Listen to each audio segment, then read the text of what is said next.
Hello, everybody, and welcome back to another episode of Be My Guest. I'm your host, Eric Guest. In today's episode, we'll be discussing. It will actually be a little bit different of an episode today. I don't have a curriculum for the episode. It will be more of a mystical like experience, you could say.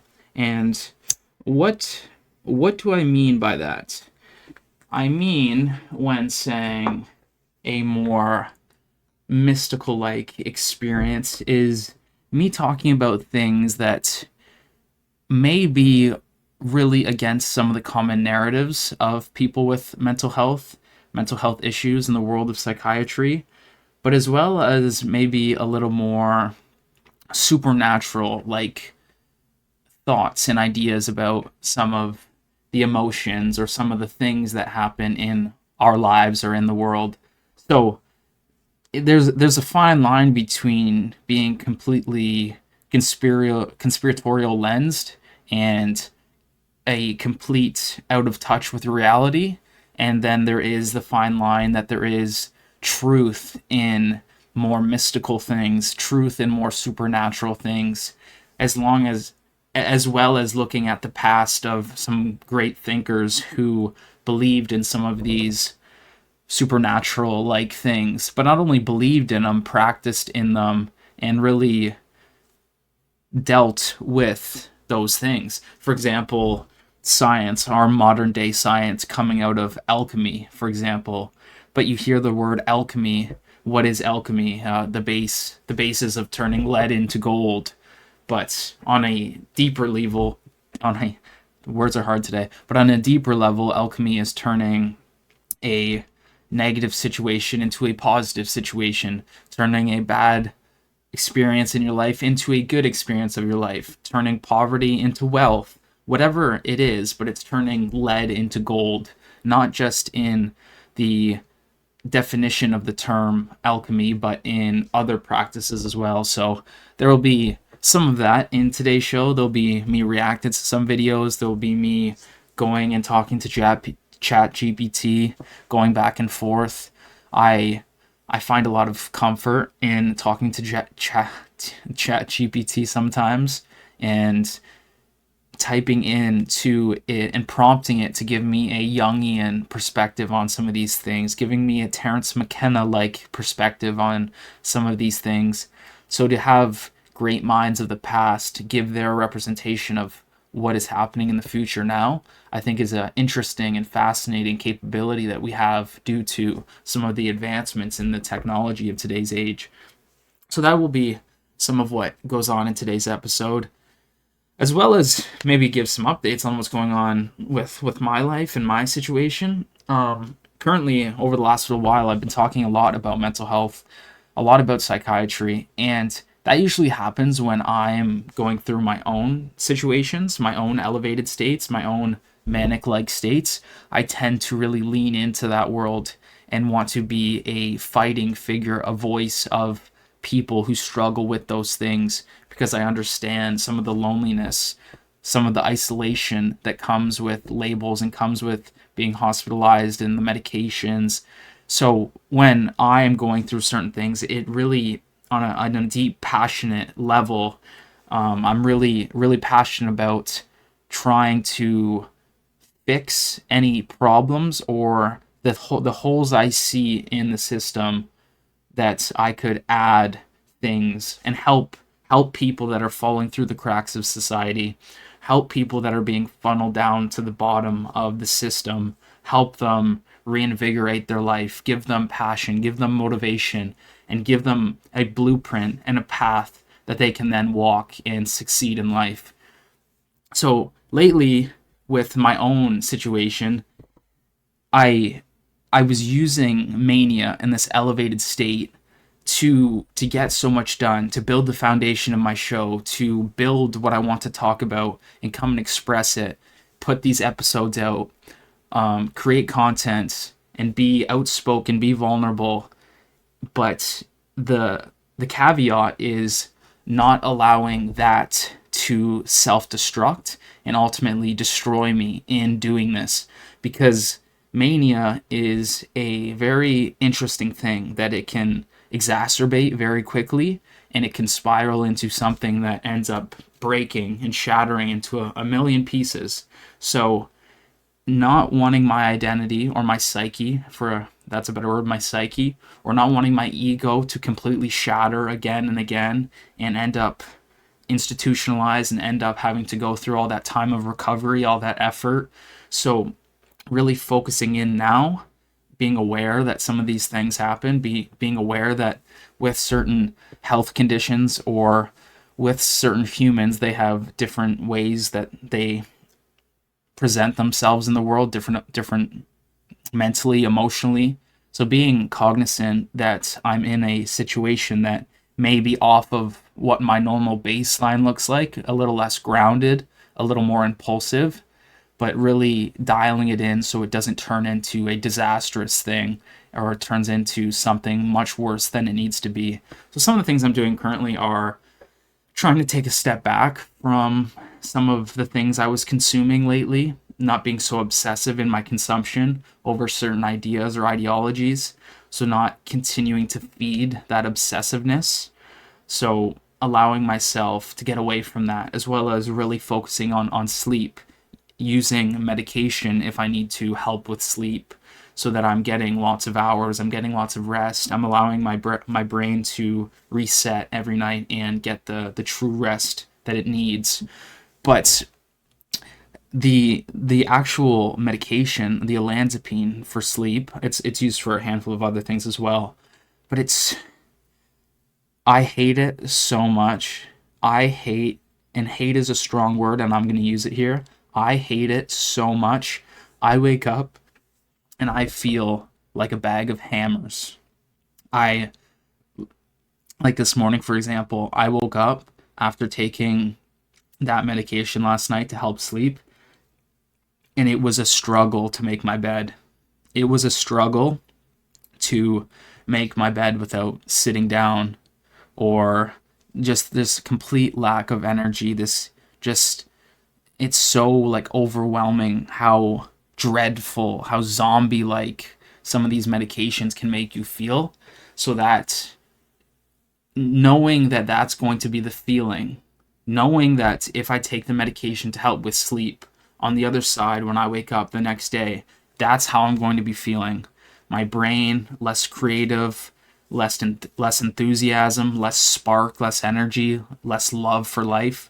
Knowing that those things are going to be taken away and suppressed for this shitty feeling is a hard trade-off. It's a really hard trade-off, but it's important to try to keep in mind the bigger picture of what could potentially happen, the worst things that could potentially happen with maybe leading into psychosis or a psychotic episode that you may never return to what I am now. Say I go into another episode of psychosis, I may not be able to return to how I present at this moment.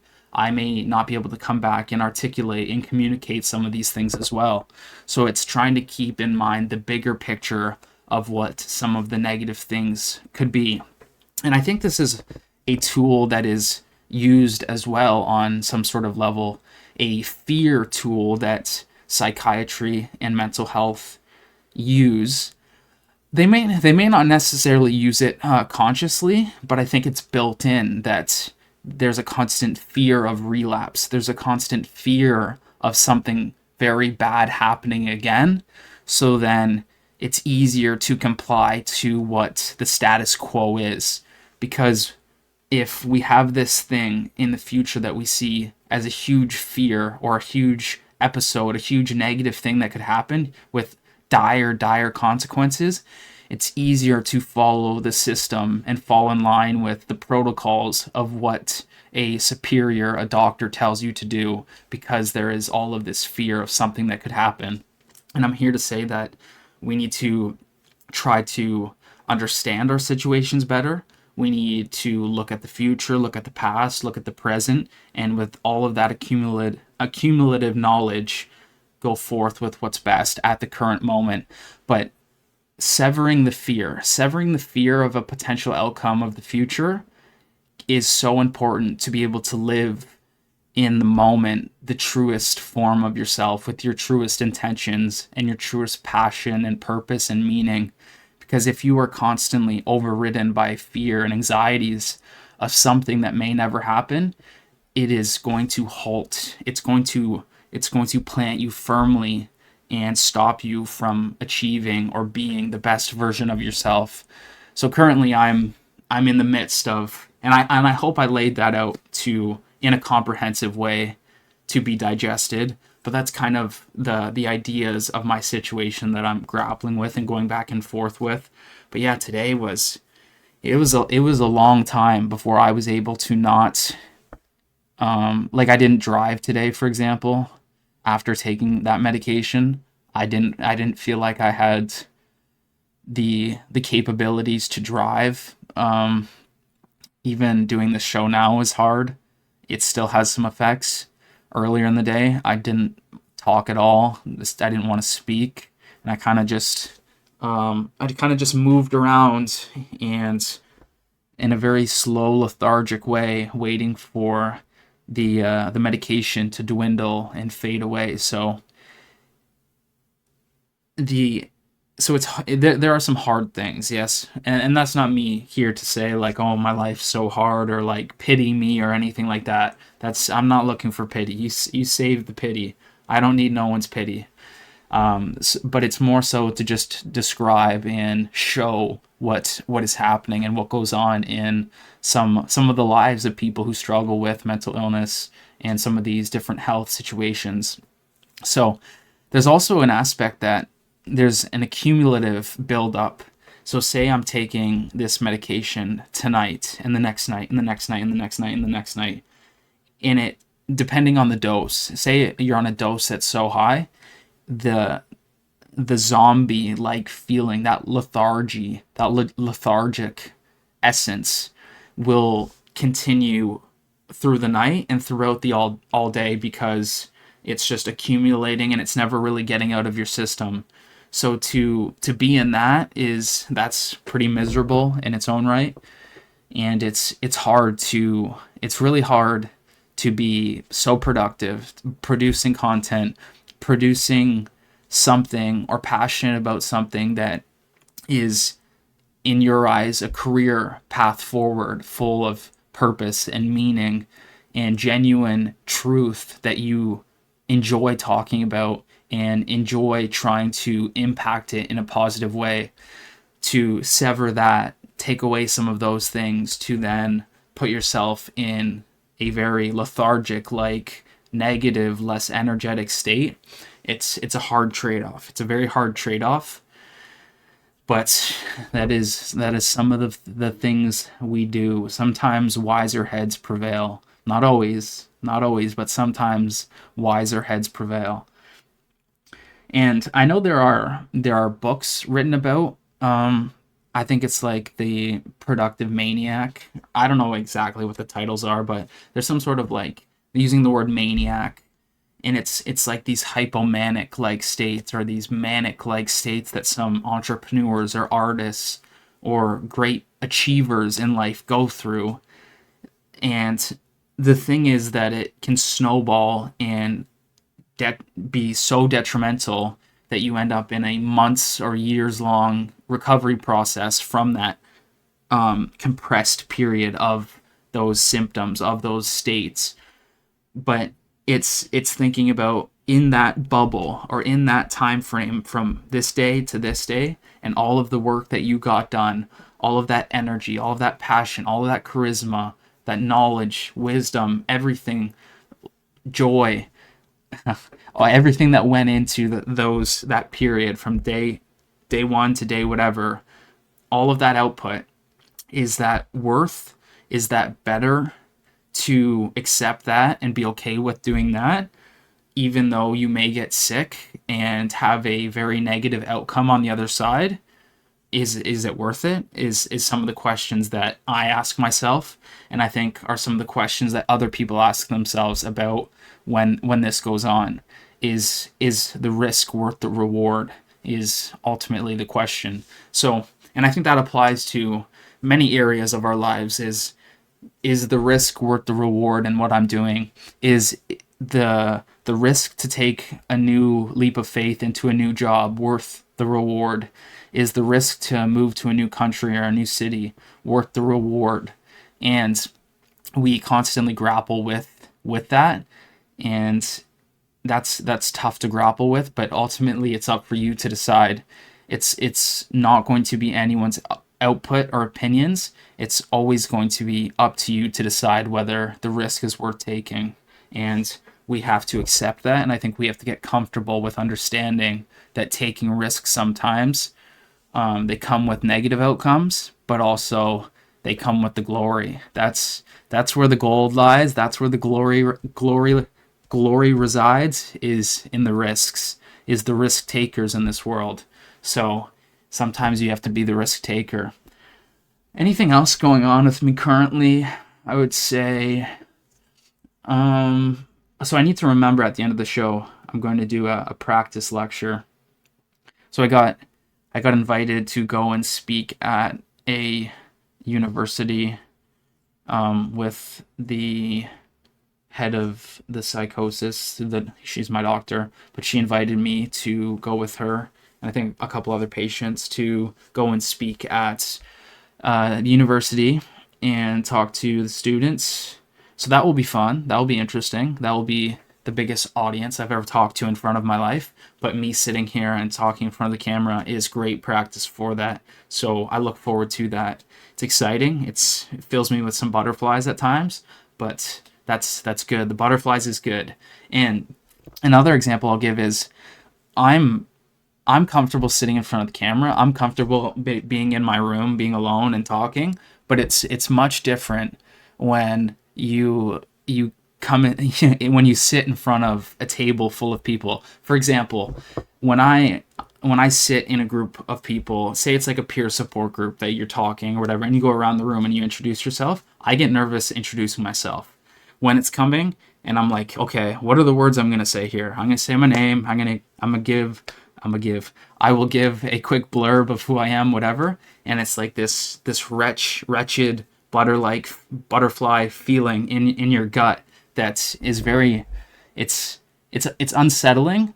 But that feeling, when you get those butterflies, when you get that nervousness in your gut, that's what you need to pursue in life. I think that's a message saying that's something to pursue. That's something, an area in your life where you can get over that hurdle. Think about the confidence you'll have when you can get over some of those fears or anxieties about something. So in a way, I think it's a guiding tool to push you into a direction of things that will be ultimately beneficial to your life. So I think that's important.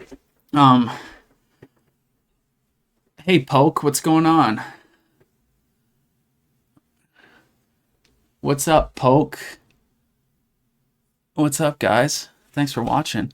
Yeah, tonight I'm probably gonna just browse, or well, not just browse around, but I'll be talking to ChatGPT and kind of show how I use ChatGPT, and I like it a lot for mystical thinking, I call it, because there's a sense in psychiatry that anything that happens with mental illness, these diagnoses, these emotions, these situations that come up, in a broader term, I would say in our current way society works, they're pretty demonized. They're frowned upon. You are casted in a light that is a negative light. Like even in the terminology that's used, a mental illness. So you have essentially something wrong with your mental state. So it automatically up front, it is saying something is different from what the standard deviation is. So it puts you in a subsect of human. It puts you in a subsect category that something's wrong or something is different, but it's not saying it's better. It's not saying it's better than what the standard deviation is. It's worse. So from the beginning of my diagnosis or the whole mental health process that I've been in, I've never once succumbed to that belief. I've never once succumbed to thinking I have a label, I have a diagnosis, I am now lesser, or a lesser version of who I am than anyone else. And I think I think it can be easy to fall into that trap and fall into that thinking that you are now someone with struggles and difficulties, and it's not to say that you aren't someone with struggles and difficulties.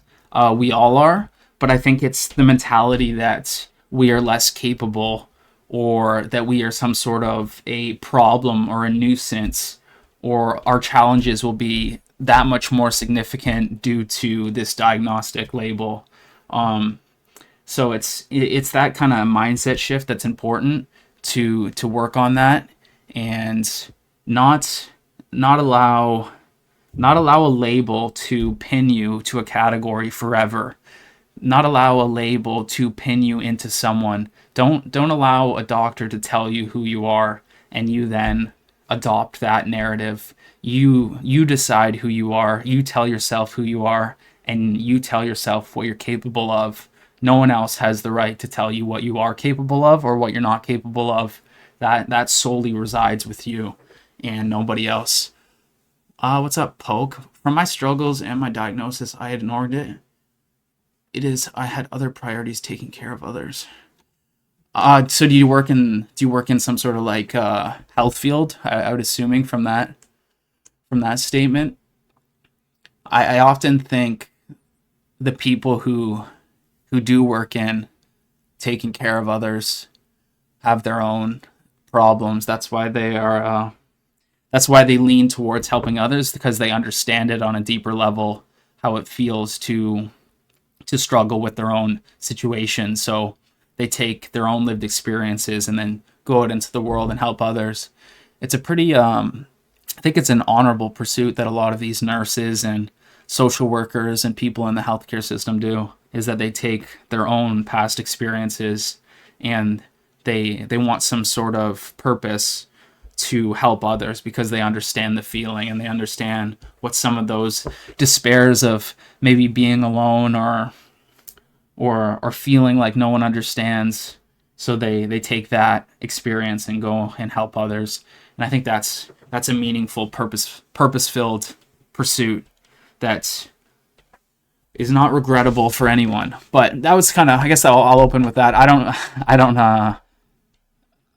know what else to spiel about in the beginning. But let's go to ChatGPT and see what it's going. I'm going to call this episode like a Midnight Mystic like episode. When the lights are a little dimmer, it's a little more intimate compared to having the suit on or presenting in a more structured, discipline like way. It's a more laid back stream of just kind of hanging out and being ourselves, talking to ChatGPT about the mind and the psyche. I didn't work when I was 14. When I was diagnosed and I had helped people who I could tell were struggling and gave them a place to talk. I'm RN still. I'm on my master's degree to be a counselor. Oh, that's awesome. So you're a registered nurse? That's beautiful. So you're diagnosed young at 14. That's young to be diagnosed with something. That's awesome that you found something that I'm sure brings you a lot of joy and purpose in giving back. I think giving back always provides a sort of purpose. And it's an interesting concept when you talk about like to give back because it makes you feel good. And I think that's a standard moral dilemma that sometimes comes up, is that am I giving back, or am I presenting things or knowledge or my own experiences just because it makes me feel good? But I think it's genuine to the pursuit to help others as well, because they benefit from it and it's going to benefit them. And if I get something out of it as well, that's a net positive. That's a plus. It gives me comfort for others being comforted by me. It gives me a comfort for others being comforted by me. Yeah, that's very nice. I agree.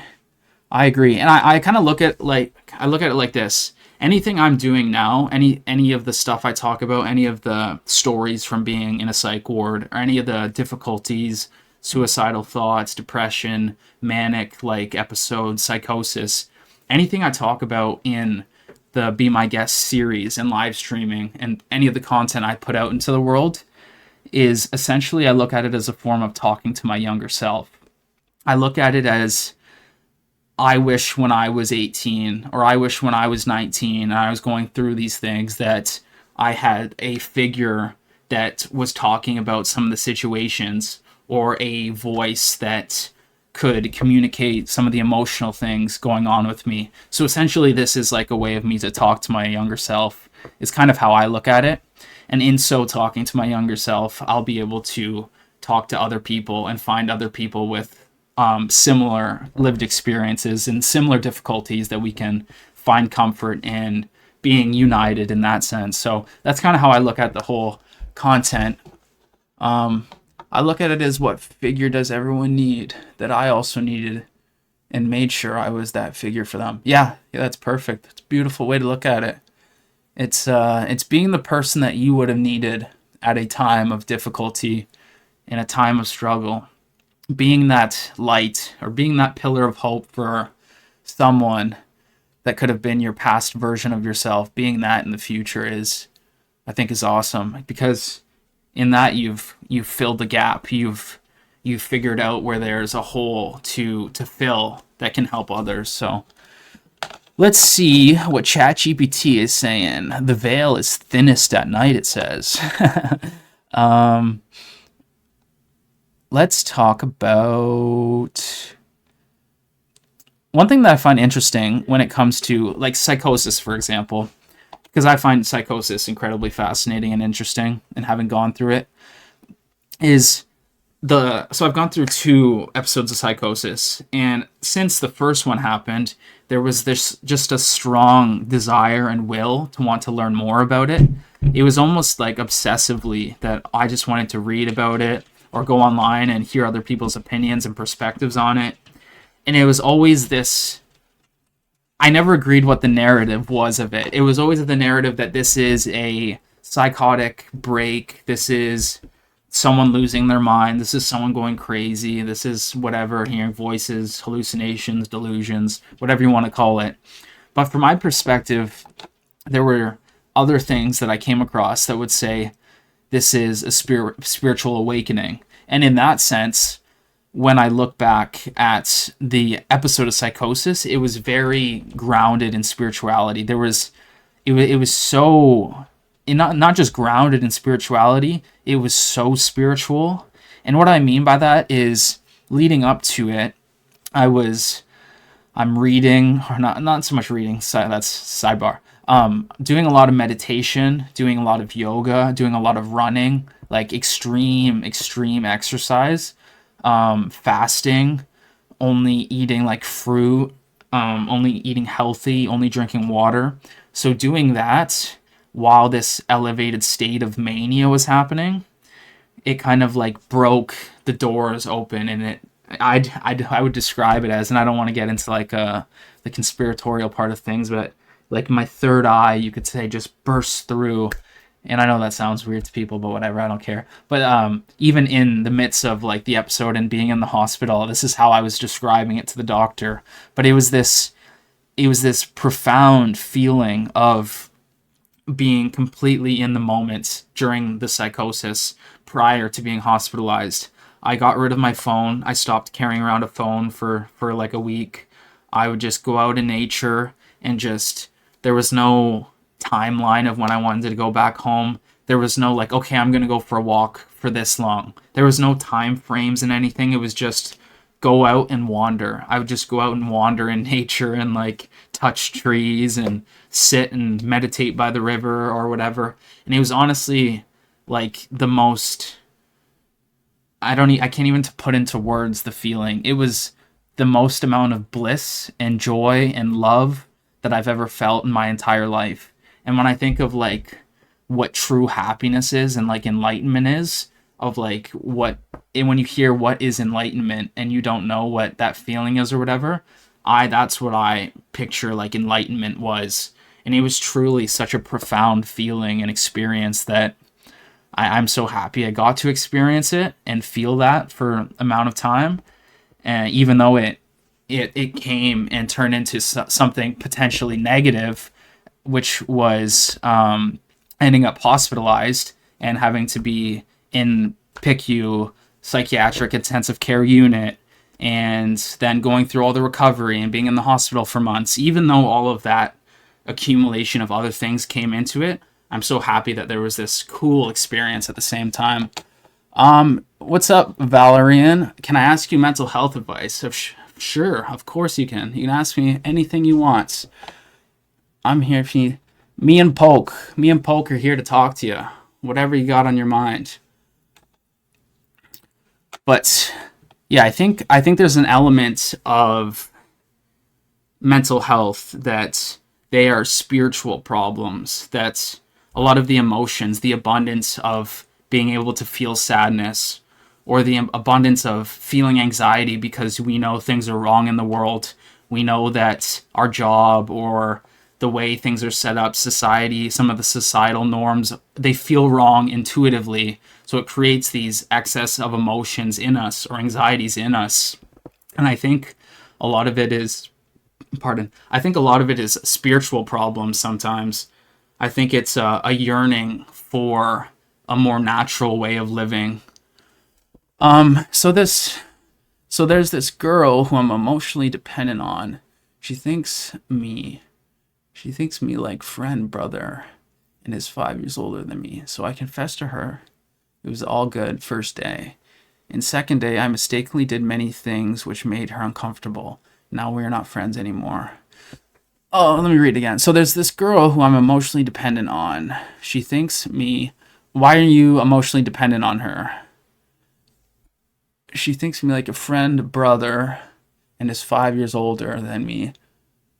So I'm assuming you told her, like when you say confessed, telling her you liked her, or telling her it was all good first day and two. I mistakenly did many things which made her uncomfortable. Now we are not friends anymore.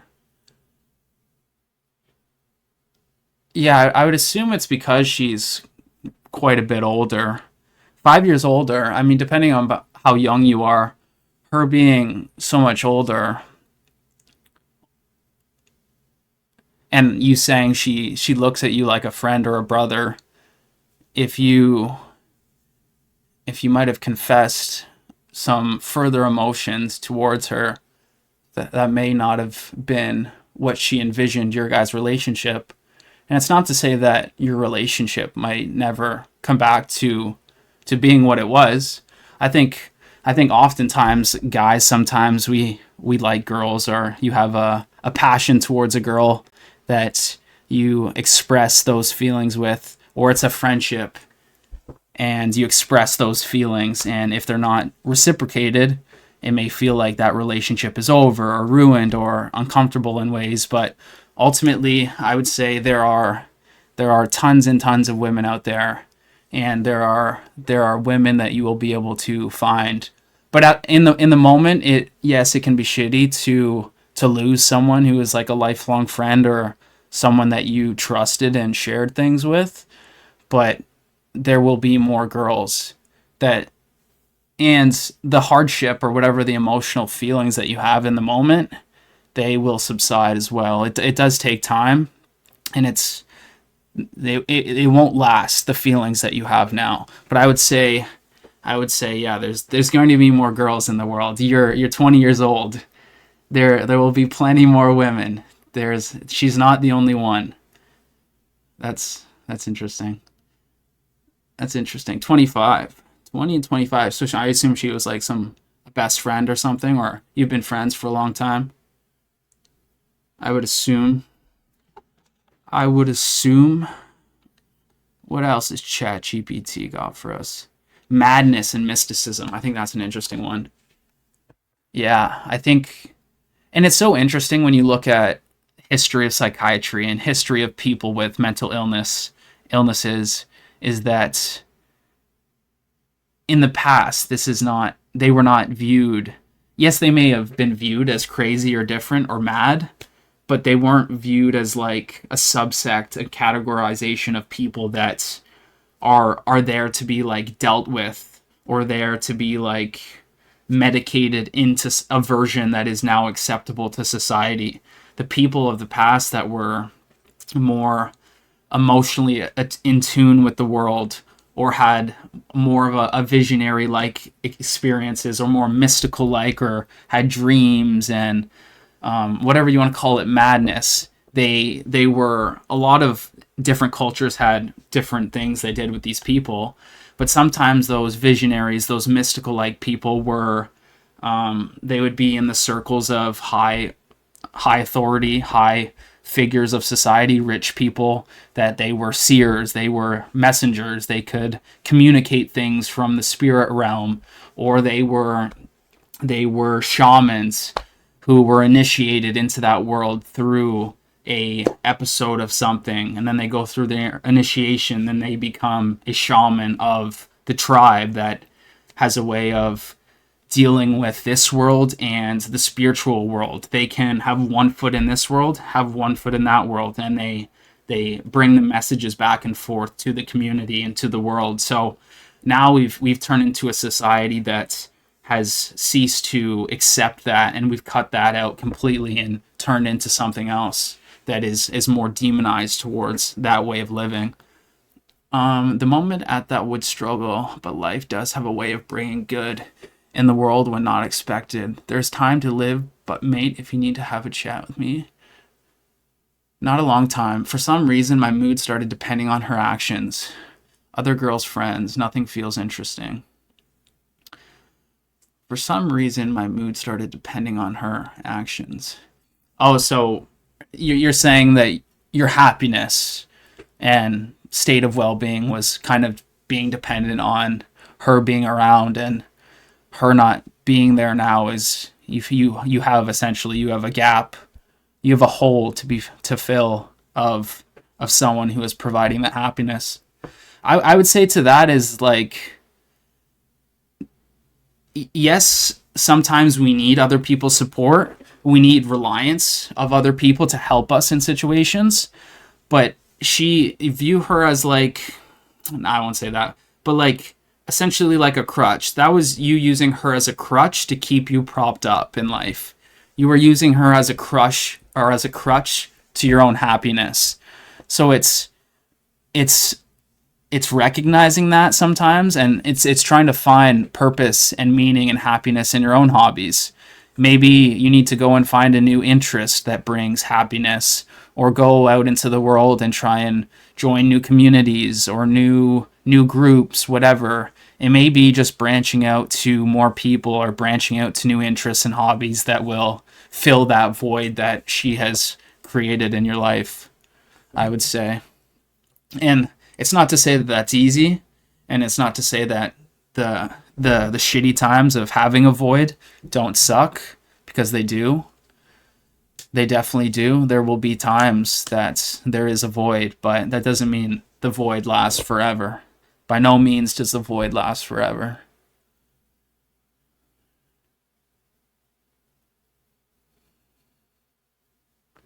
Looking at her stability. Yeah. What else? Madness and mysticism. Yeah, I should share my screen. It's pretty interesting. I love the pictures, and like, you'll always see stuff like this. Like, this is the prototypical madman of like, here's a yogi, here's some sort of Egyptian phoenix woman, like here's the Taurus. So there's always like, here's like the jester with the symbol of the medical symbol.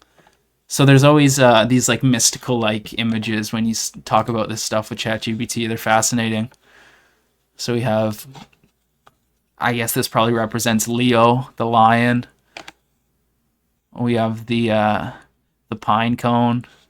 They're super fascinating and interesting. And this is like, I think this is representation of like the Greeks.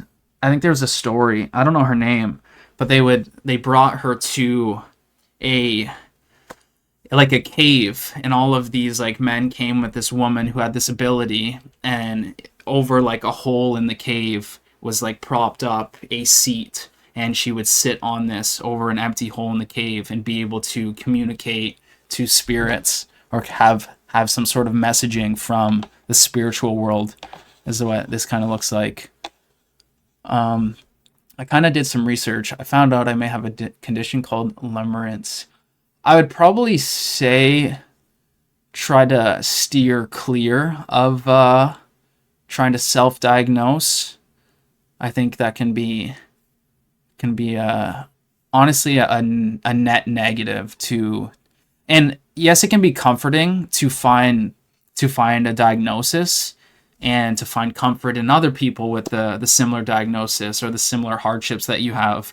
But I'm more of the approach that I look at a diagnosis as like a limiting thing to you. I look at it as another crutch. It's like a way to identify you, in a way for you to fit into a group of other people that identify with that mental illness or that thing. But I think when you start to rely on that identity, it takes you away from what you truly are, which is you are just a human. You are not just a human, you are a human in this world just like every other human. You're not a human in this world with a mental illness that makes you less capable or problematic. So I think looking to self-diagnose is kind of the same idea as a crutch. But it does bring comfort finding people with similar lived experiences. There is a lot of comfort in that. I have been diagnosed with PTSD, depression, anxiety. Without my other things, I've been diagnosed with such as autism. Yeah, yeah. So I assume you probably take a lot of medications too to help with that stuff. And it's not to say that the diagnosis can't be helpful. They definitely can be helpful for people.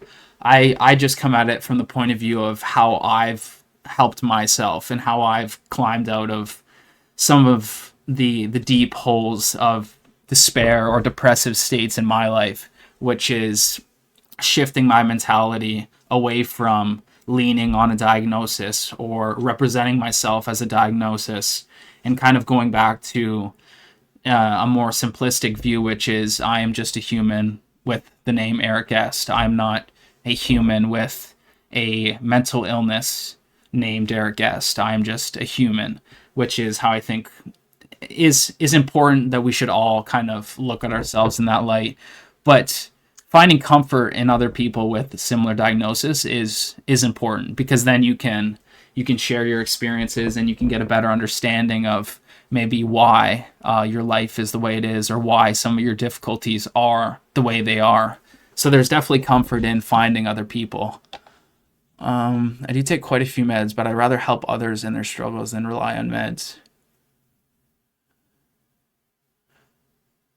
Yeah, so you're saying you would rather people not be solely reliant on medication?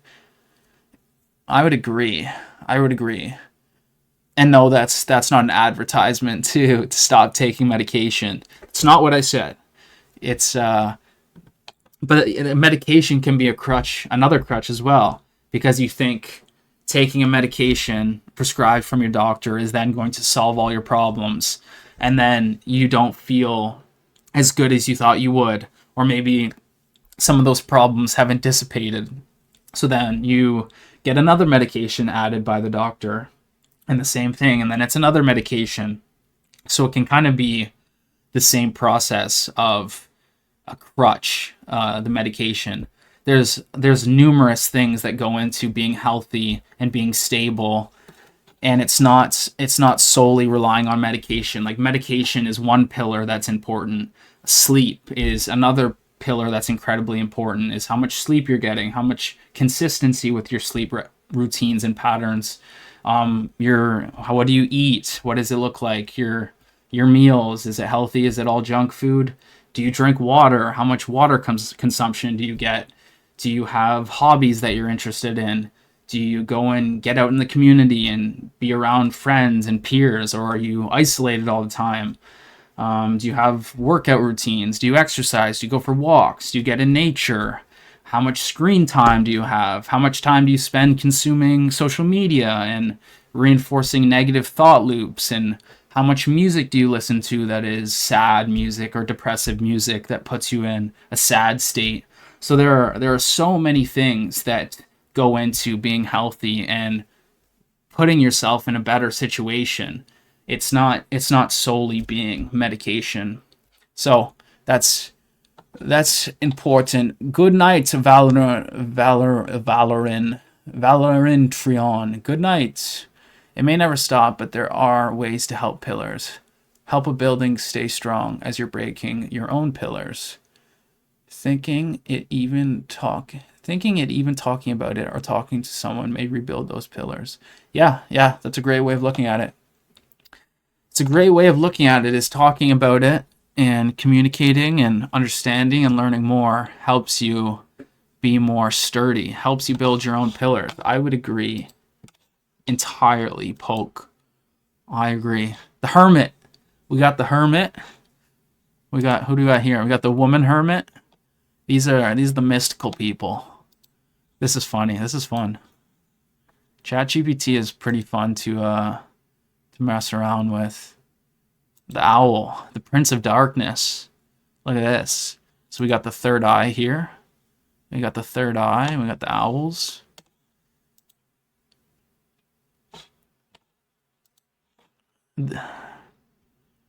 Silence as a weapon word. Why stillness terrifies people. Silence as a form of resistance. The spiritual power of not reacting. Nightmare as training for internal sovereignty. Ooh, that's interesting. Nighttime. I thought it said nightmare. Nighttime as training for internal sovereignty. I've literally been having nightmares lately, and I think it's due to starting taking this medication again, which is olanzapine, which is an antipsychotic medication. I haven't taken it in years, but I've had to take it the last little while to slow down some of the manic-like symptoms, and in so taking it, when I go to bed, have been having these wild nightmares, and they are wild and not good. And you could consider them bad omens or something, but I think when you look at dream analysis and dream interpretation, the dream says something about like your psyche or your internal self. So I'll say what the dream was that I had that was a little frightening, but I was at like I told this the other day, but it was the day of my wedding with the girl I'm currently with, and all the family members showed up. Everyone was ready to have a good time, get wed, get the newlyweds. But so we were getting married, but the wedding got called off because a fetus. This is how like I would describe it from like what the dream. This is how like it comes out, anyways. But a fetus in her died. So not only did the wedding get called off, a child died. Our child died on the day, which is not good. That's not a good dream, and I would say that's a nightmare. So taking some of these medications to slow my brain and alter my brain chemistry when they come with negative things like nightmares and lethargy in the morning and feeling like a hollowed out version of myself. It's very interesting. But that dream, for example, I don't think that's a interpretation of the outward facing world, or to say something bad would happen with me and my girlfriend. Most of like Jungian dream interpretation is more of like an internal reflection of what your psyche is trying to say or what's happening in your life. It's more of a internal reflection of you is what it says, which is I like that approach, because if I were to just describe the dream out loud and say like, oh, the child died and your wedding didn't happen on the wedding day, that you would depict that as like an outward facing very negative thing. Dreams as messages, not movies. Dreams as symbolic language. Nightmares as warnings or integrations. How medication, stress, and suppression distorts dreams. Okay, let's see. How about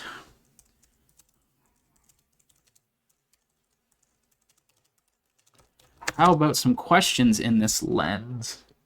How about that? Let's see. What do I notice at night that I never notice during the day? What do I notice at night? I don't like that one. Is darkness something to be feared or something that reveals? Darkness is not something to be feared. No, no, no. You have to explore in the dark. You must explore yourself in the dark. That sounded wrong. That's not what I meant. But it's like, no, you can't hide from the dark. Or when it's like saying, is darkness something to be feared, you can look at that as like the darkness of your own life. What sort of traumas or experiences do you hide from could be considered the dark. And I think it's going into those areas of darkness and bringing light to them, that then they are no longer the darkness, which is, that could be an expression of alchemy, is turning those negative traumatic experiences from the darkness into the light, and not having that emotional baggage or a emotional connection to those negative experiences. But you have to shine light on them for them to no longer be dark. What truths only surface when everything gets quiet? The artist as a watcher. I should do this. Hello. Should we get the voice going? Should I get the voice going? I just need to get sound first. Get some sound. Do do do do do. Hello.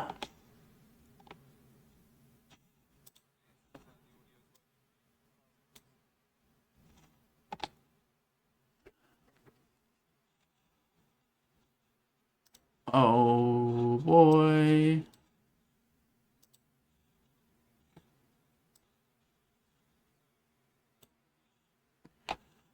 Okay.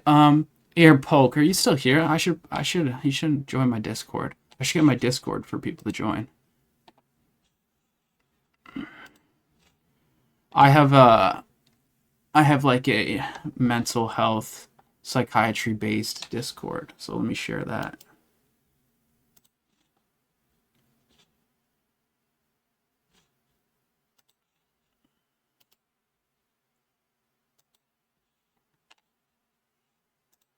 Copy.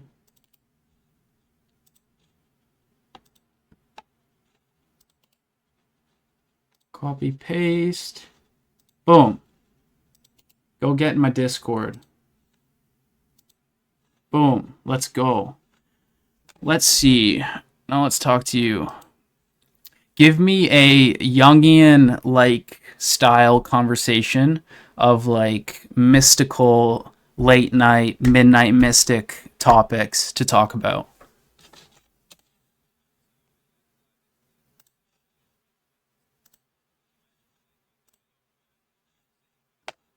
His archetypal figure, maybe a kind of inner sage or an old friend of the unconscious. The topics can flow like a gentle conversation around a candlelit room. So here we are at midnight, talking about the mysteries of the mind. What do you think the night reveals that daylight doesn't? The night is when the unconscious speaks in symbols. In the daylight, we see the world as it is, but at night, we see the world as it could be, or as it is beneath the surface. That sounds like something Carl Jung would say about dreams being the language of the unconscious. Exactly. Think of Meow, your spirit animal, seeing through the darkness. It's like how the artist or the mystic sees the hidden patterns of their own psyche when the world is quiet. So, in a way, being a midnight mystic is about learning to trust those insights that come when everyone else is asleep. Yes, and to bring those insights back into Okay. Stop. You were going on there. What do you think about the idea that, I don't know if it was Carl Jung who said this, but it was someone who said, humans, we are like people who present ourselves nobly, and we get dressed up in nice clothes, and we present not as very negative like or demonic like figures, but underneath that layer, that mask that we put on, there's a cannibal in everyone. What do you think about this type of quote? I don't know what the quote is exactly, but it's that type of thinking. Yeah, I get exactly what you're pointing to, and it definitely has that Jungian flavor to it. Even if it's not a direct Jung quote, it's very much in the spirit of his ideas about the shadow. In other words, it's that concept that all of us wear a certain mask or persona to move through society, looking polished or noble or however we want to be perceived. But underneath that persona, there's a shadow side, something more primal, something that can even be a bit unsettling, like that cannibal or darker instinct. Jung would say we all have a shadow, and the healthiest thing is not to deny it, but to integrate it, acknowledge it's there, and not let it run the show from the dark. So I think it's a really powerful idea, and totally fits into that mystical late night conversation. It's like saying, let's not be afraid of those hidden parts of ourselves. Let's acknowledge them and bring them into the light.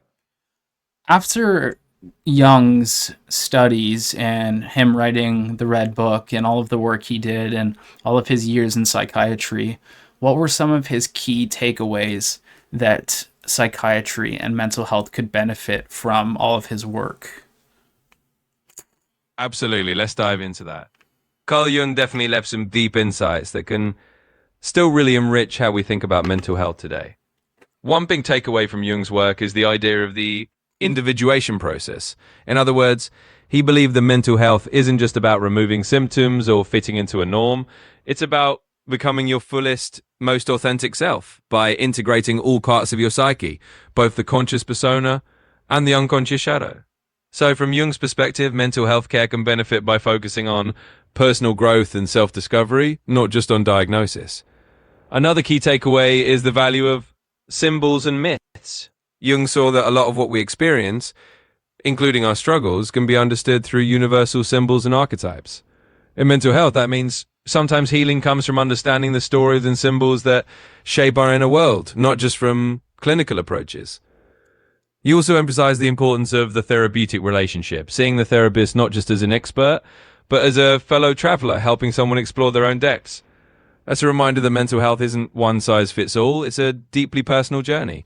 So overall, Jung's work encourages a more holistic, individualized approach to mental health, one that honors the complexity of the human mind and soul.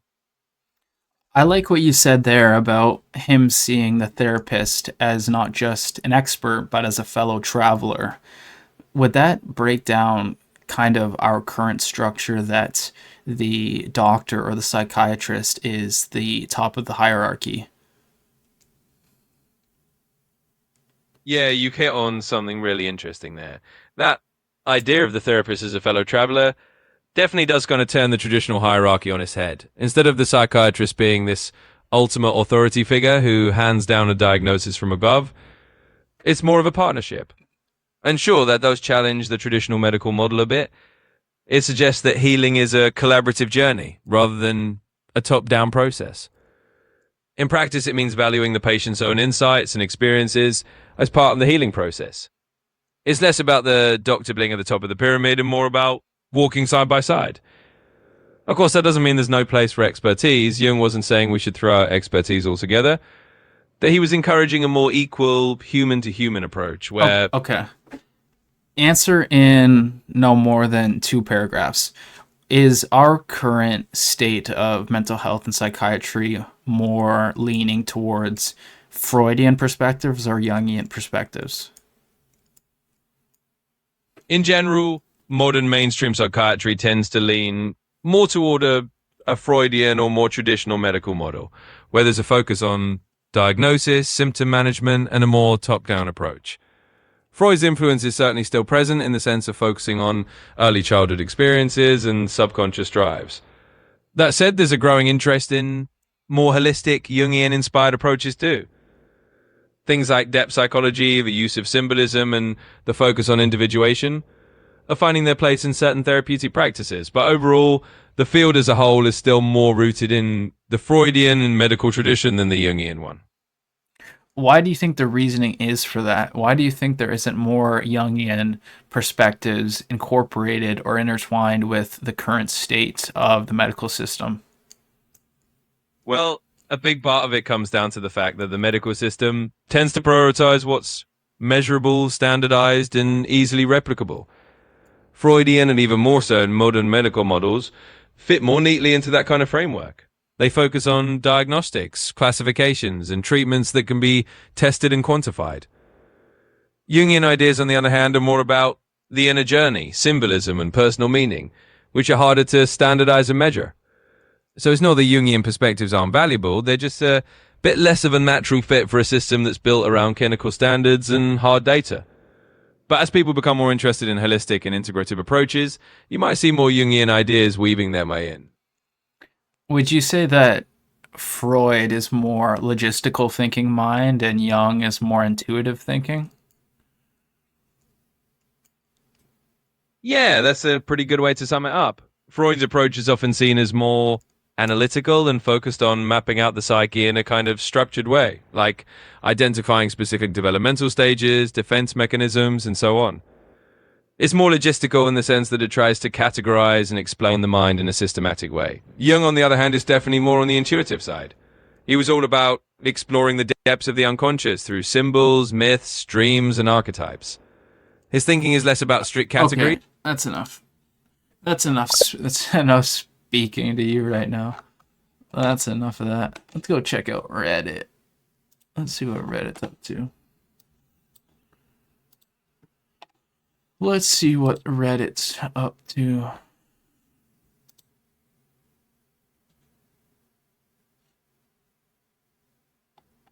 Yeah, intuitive readings? No, thank you.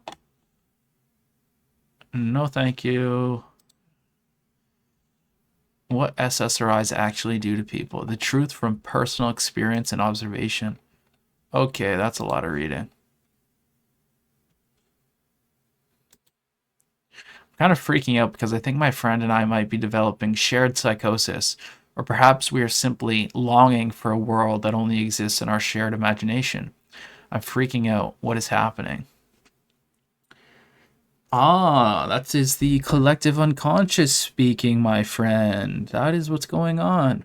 I think it's interesting that even in some of my episodes of psychosis, some of the things that happened, and then I then explained and reflected on, I could find lapovers and similarities with a lot of other people and some of the things other people talked about.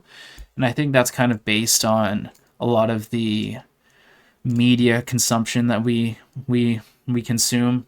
A lot of similar, like, for example, in past generations, like thousands of years ago, everything was compartmentalized. You had like China, the Qing dynasties, or the great dynasties of China. You had India with Hinduism, Buddhism.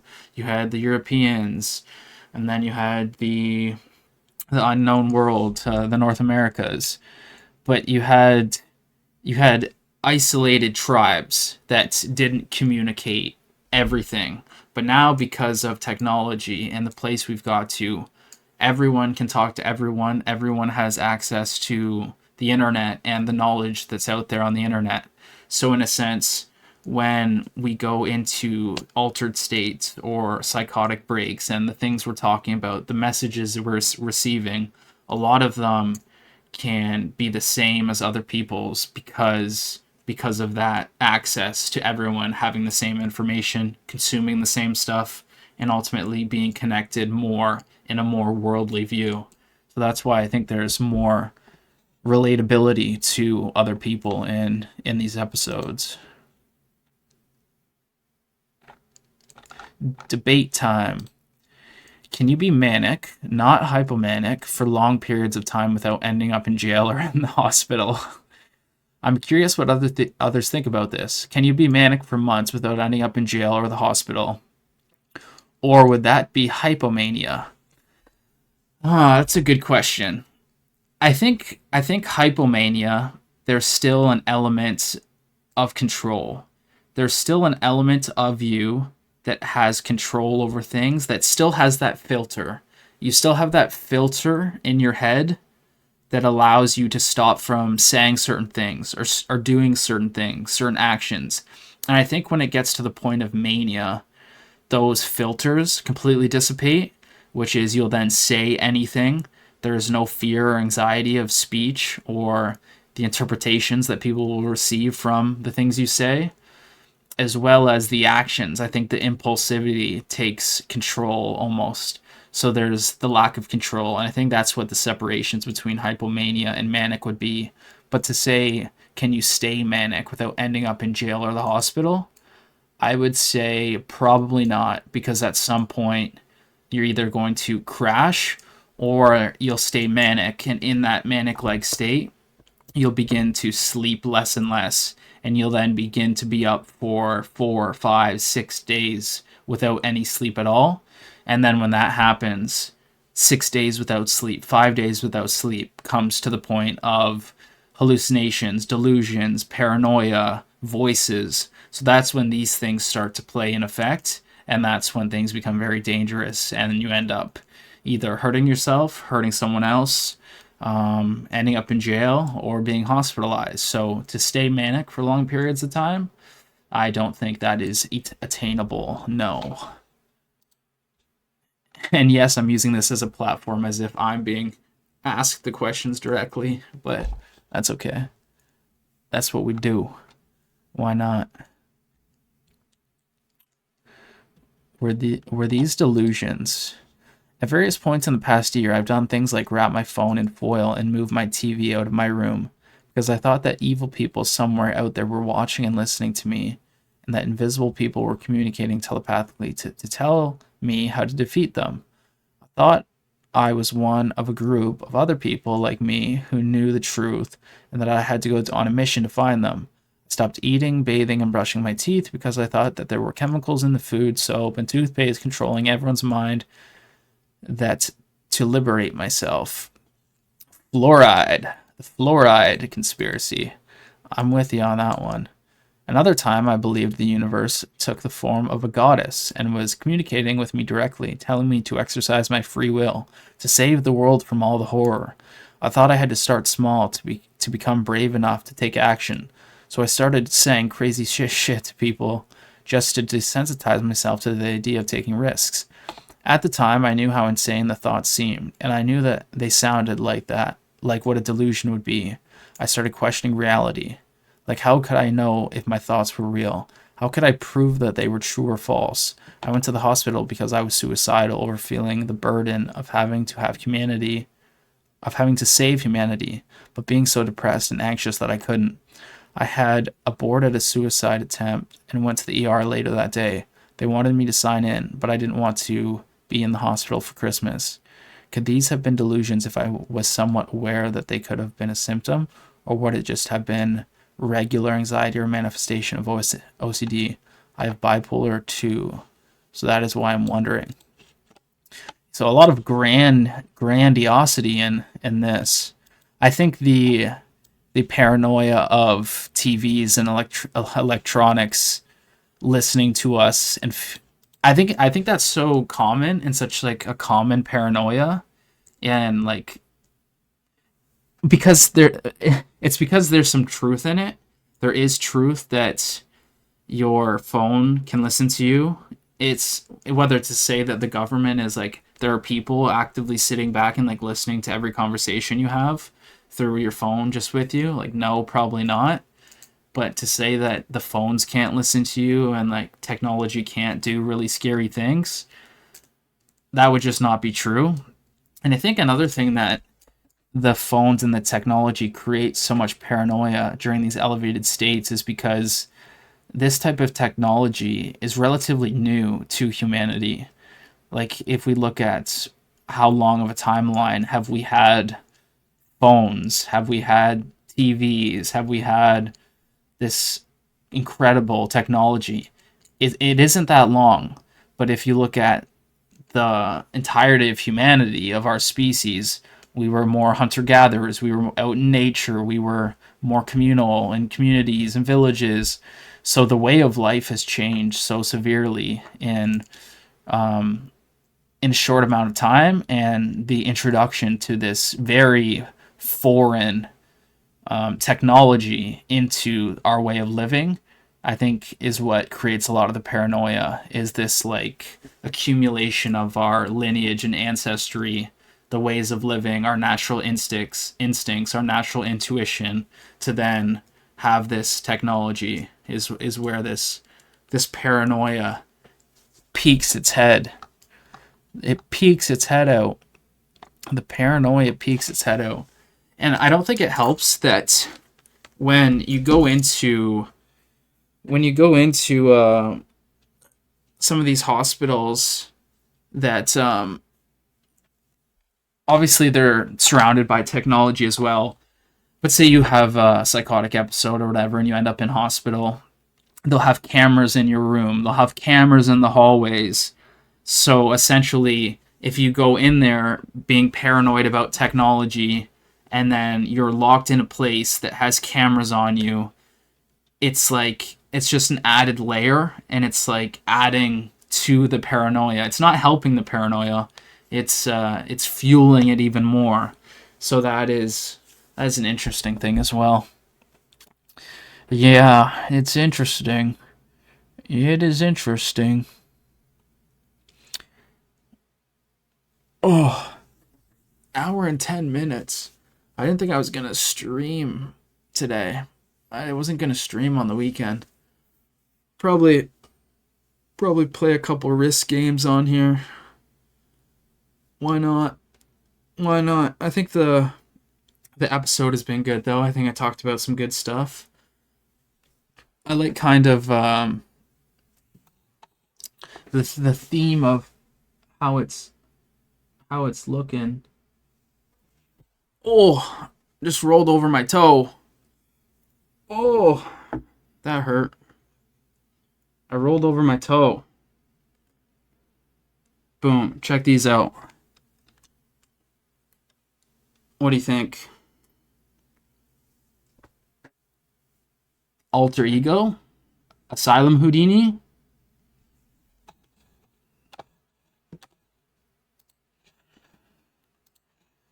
Do do do do do do. Okay, that's enough of these. That hurt. That hurt. The pinky toe too. It wasn't even the big toe. It was the pinky. It was the pinky toe. Let's make myself bigger.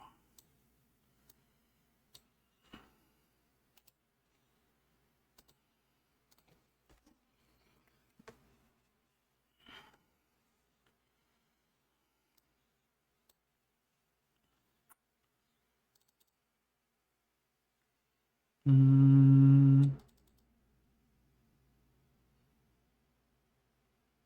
that's good there. Where am I gonna sit? I'm going to sit here. So now we crop right, probably 300. 300.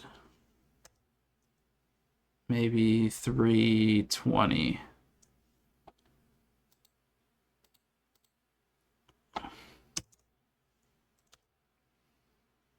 $340. Boom. $350.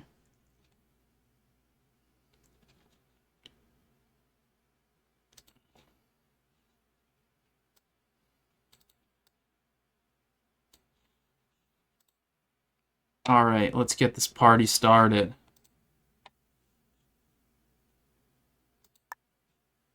Use Discord from overlay while applying.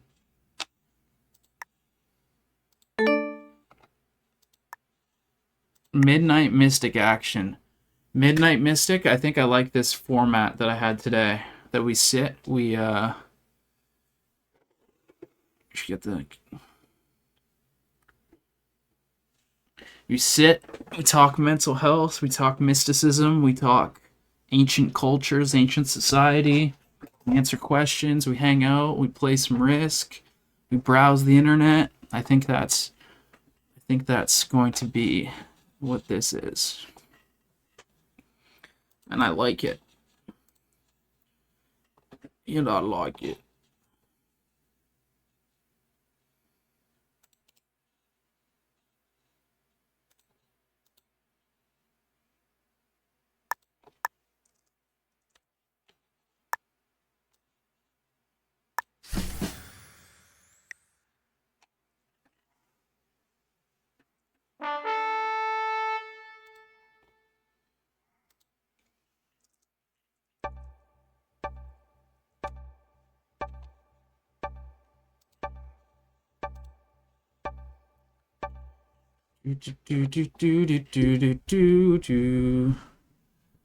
All right, everybody. Let's win some risk. Global domination. Let's see how we fare tonight. Feeling good. I'm feeling good about this game.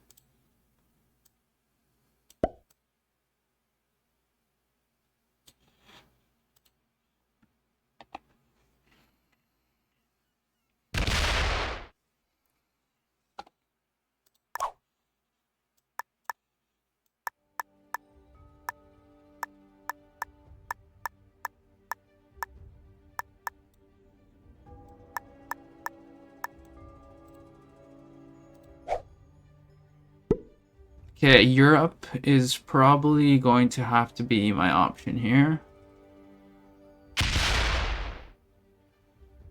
Europe or North America?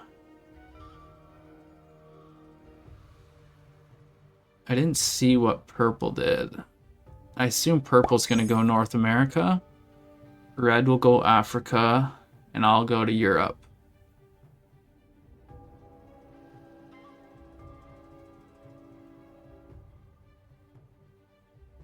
I do believe I'll be able to go to Europe. Is my hope.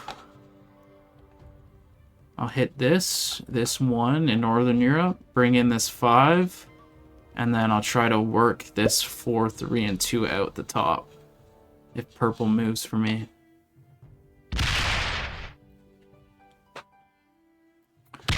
Okay, white's a bot. That sucks.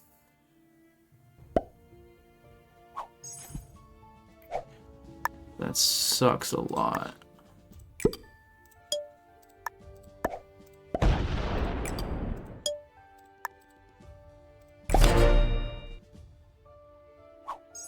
Doo-doo.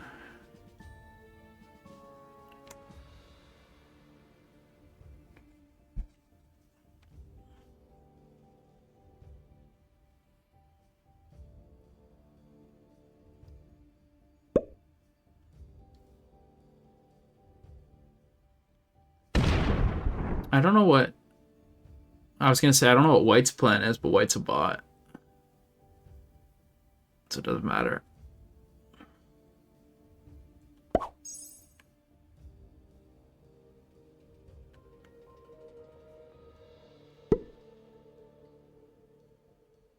Let's make an alliance with purple. Ovid Sari.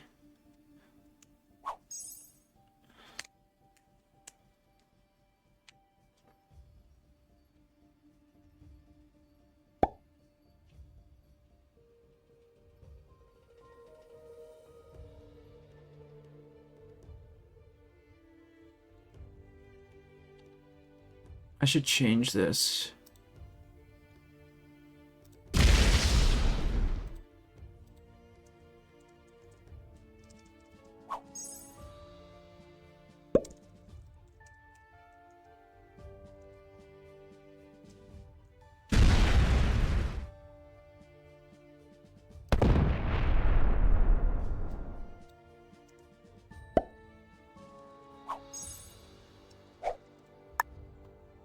Um...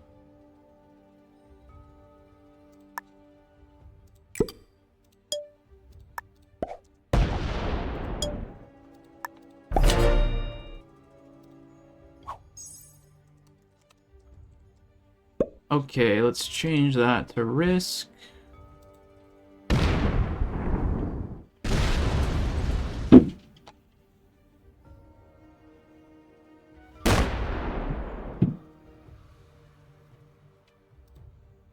And let's go do the same here.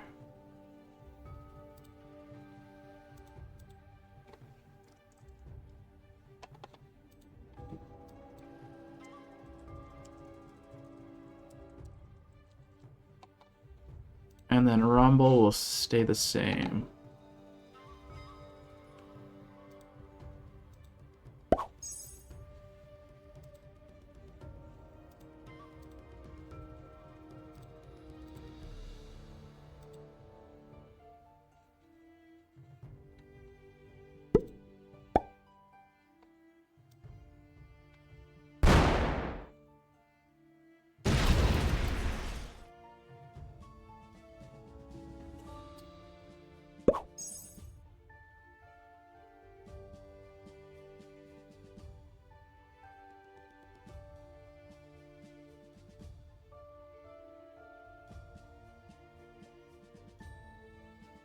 Maybe red will make an alliance with me.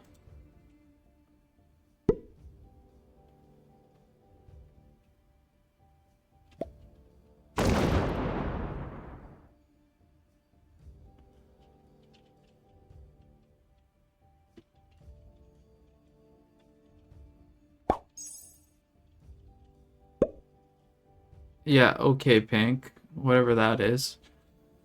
Whatever that was.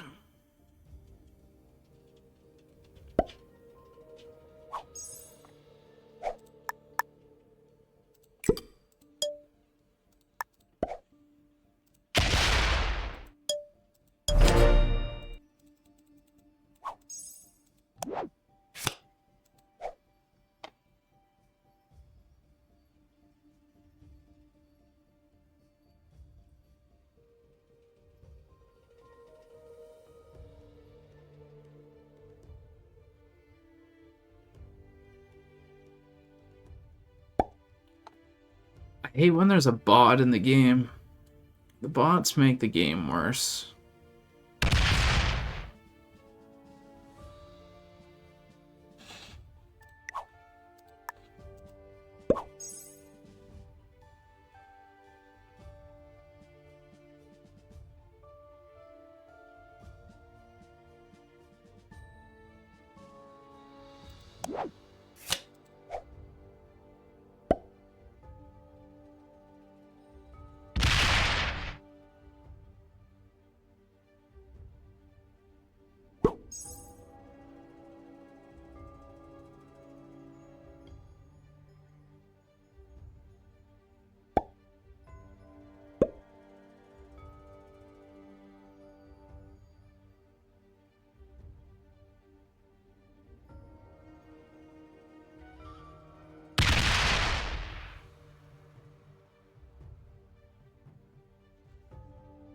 Yeah, your 6, 3, 3, and 1 are about to get smoked.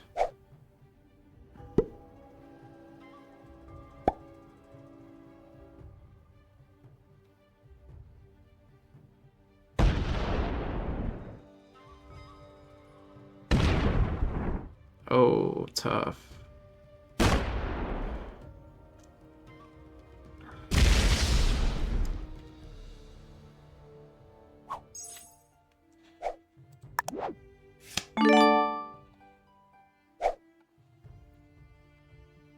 Okay, let's go. Boom, boom. Oh no, I need to go boom.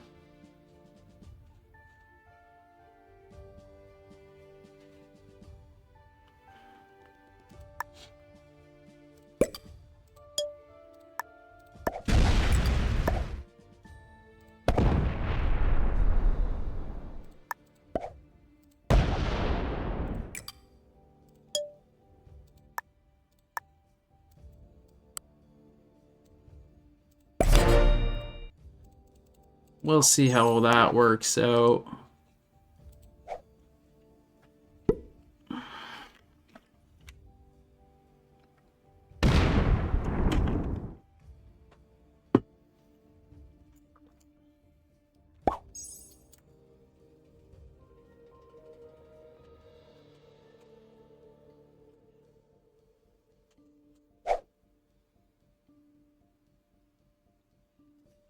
We'll see.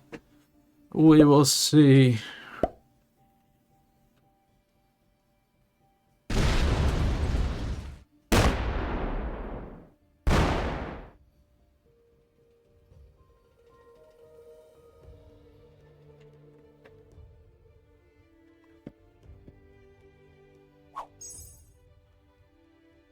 Okay, purple is strong. Really strong.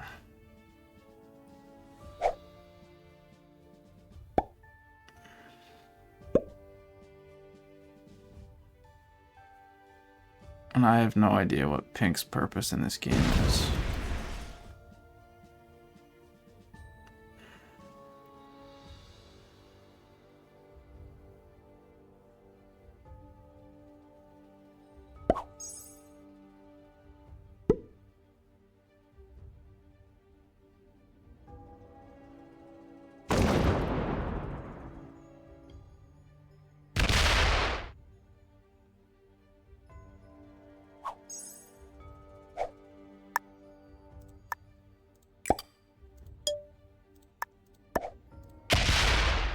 Really?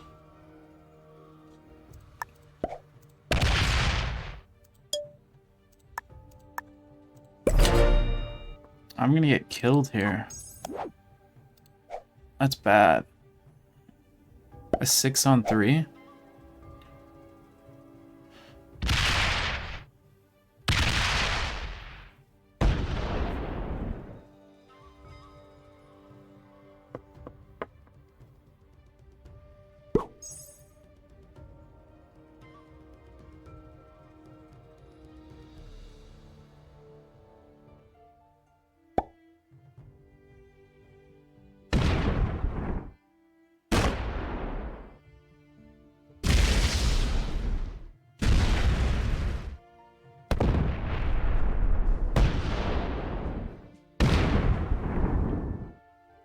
I don't think we can allow that to happen.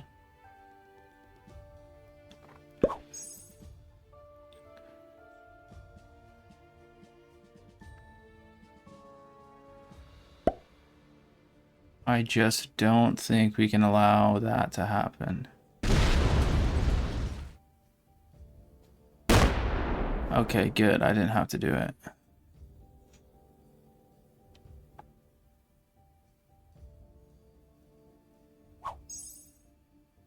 Good. I didn't have to break them.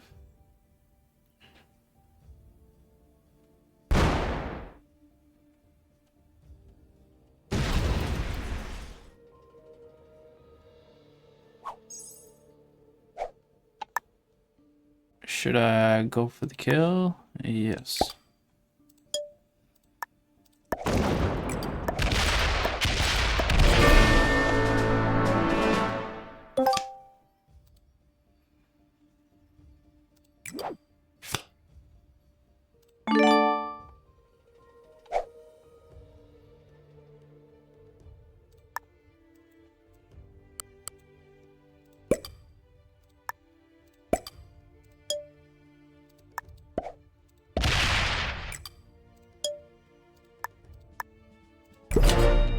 Okay, we're back in this game. Boom, and another big trade into the lead. Let's go. Yes. Back in it. We're back in the game.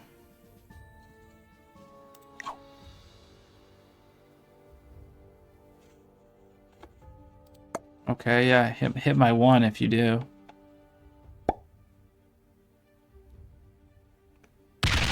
There you go. You don't need to ask for that, friend. You don't need to ask for that, good friend.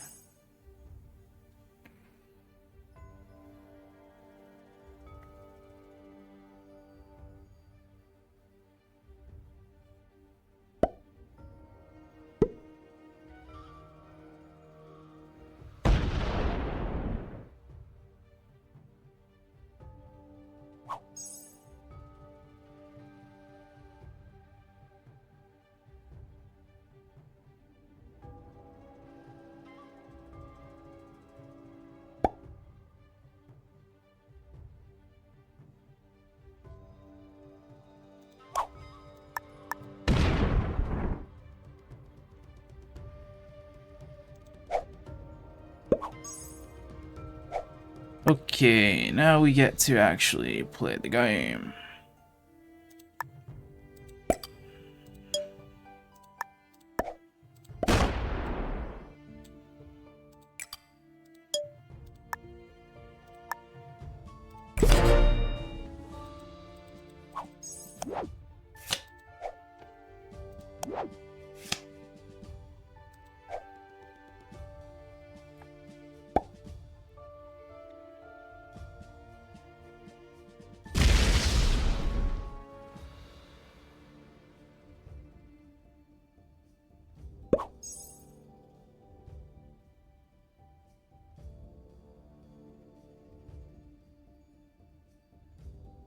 We got an even game here right now.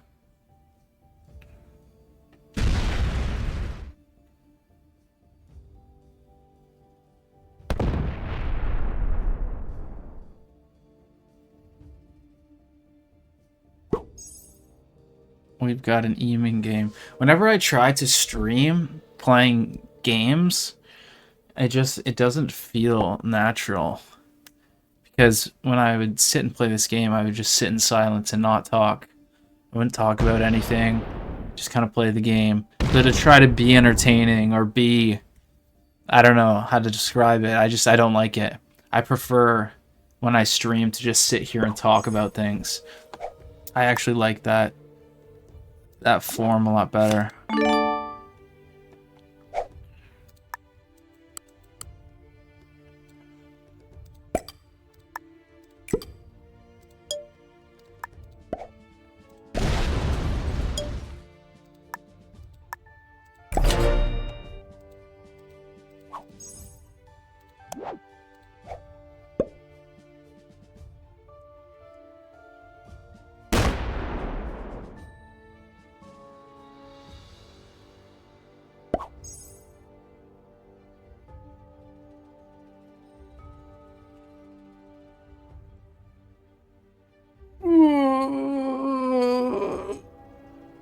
It's almost Christmas. What's today?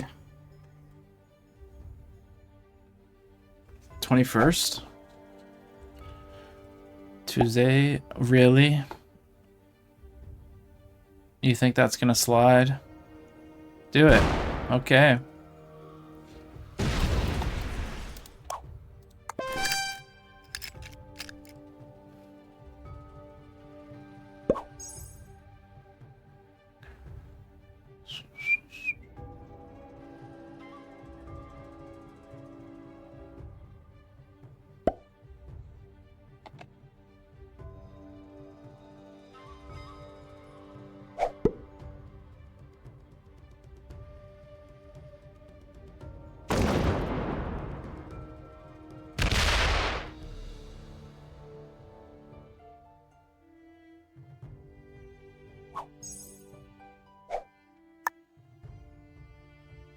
Um,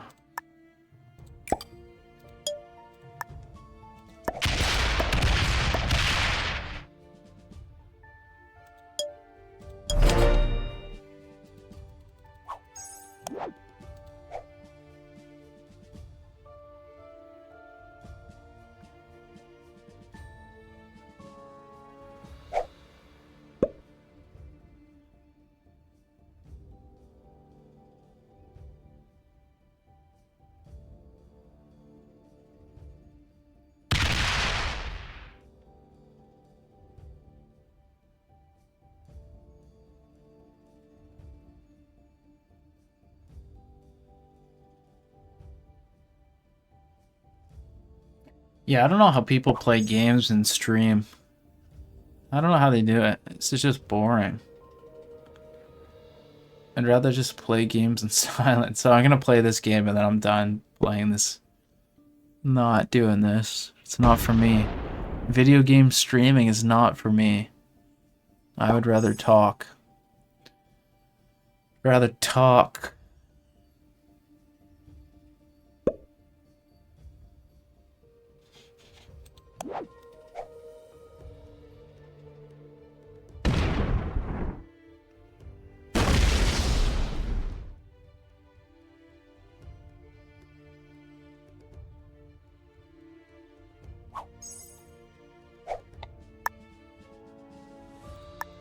Okay, you think I can get there to kill?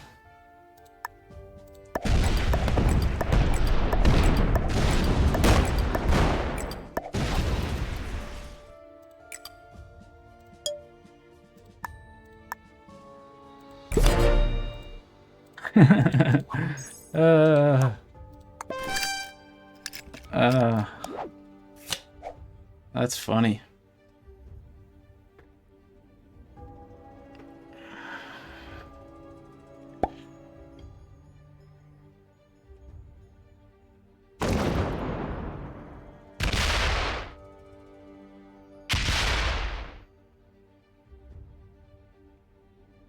Oh, he can kill purple here. Go for it. Go. Go, go, go, go, go, go, go. Don't stop.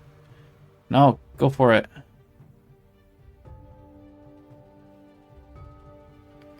Attack purple, attack purple, attack purple.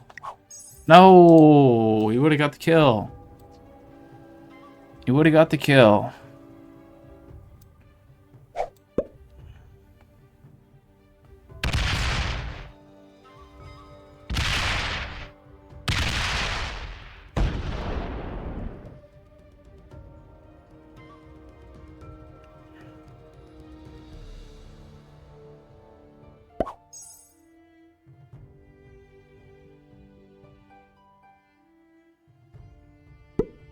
Attack purple.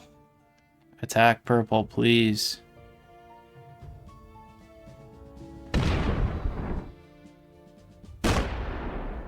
Hit the island. Hit the island.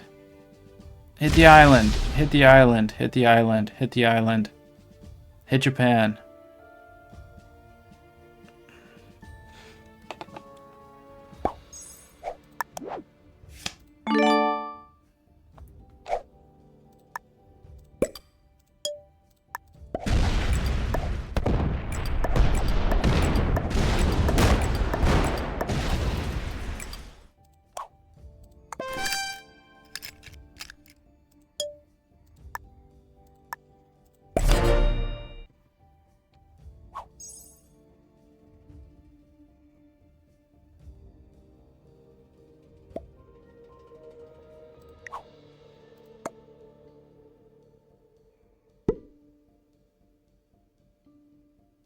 Dude, Red's a good teammate. Yeah,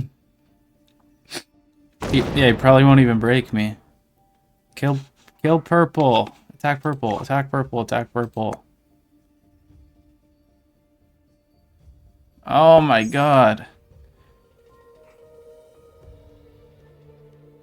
Why are you allowing this nonsense?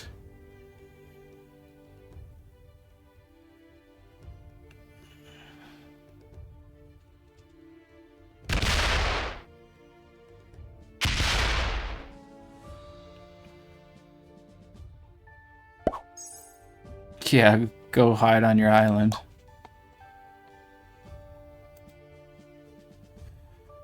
You go hide on your little island in Japan.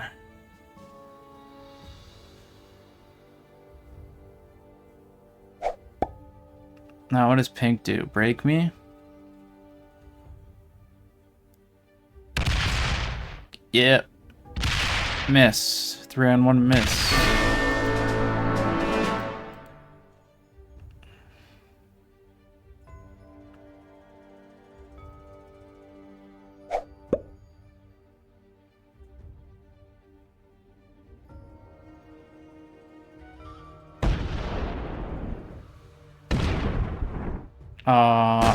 I'm dead.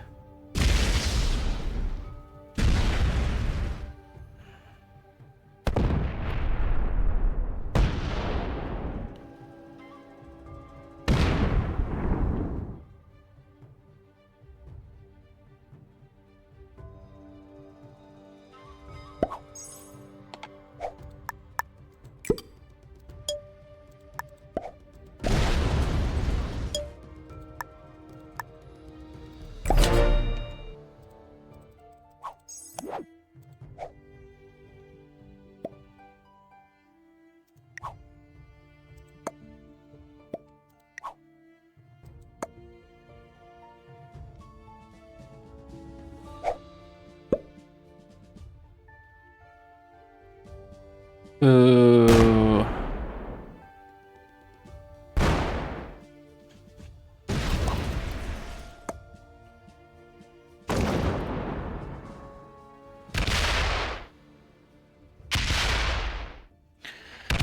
Okay.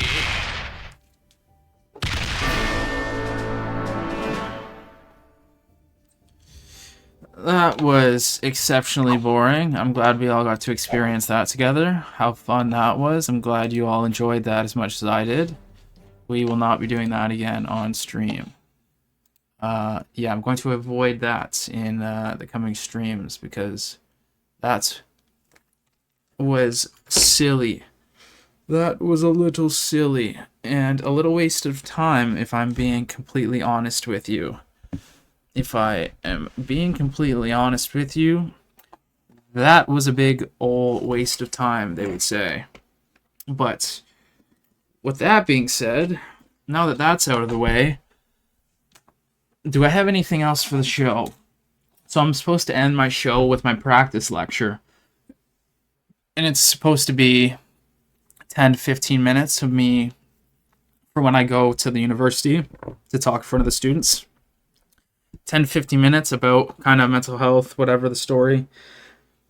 So I'll start with I think you have to start with thanking everyone.